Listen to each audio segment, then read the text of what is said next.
ng bayan, maasahan anumang panahon. Magandang araw po sa ating lahat. Narito ang update sa lagi ng panahon ngayong araw ng Huwebes, May 16, 2024. Sa ngayon ay easterlies pa rin ang dominanting weather system sa bansa, samantalang posibleng magdala naman ng pag-ulan sa extreme northern Luzon ang shear line.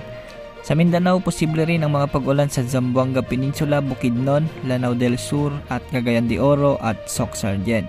Mamayang hapon o gabi ay posibleng makaranas ng mga pag-ulan ang maraming lugar sa northern Luzon dahil sa mga thunderstorms, particular sa Cagayan, Isabela, Apayao, Kalinga, Mountain Province, Nueva Vizcaya, Quirino, Aurora, Nueva Ecija, Benguet, Ifugao at Abra.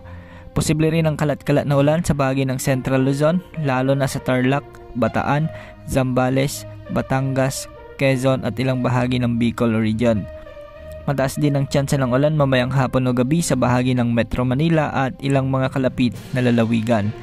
Sa mga susunod na oras ay posible ring makaranas ng mga pag-ulan ang ilang bahagi ng Visayas, lalo na sa Romblon, Palawan, Aklan, Capiz, Antique, Southern Negros at ilang bahagi ng Cebu at Eastern Visayas.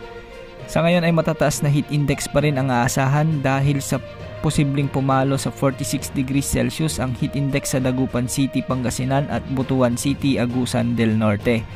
45 degrees Celsius naman sa Bacnotan, La Union at Virac, Catanduanes.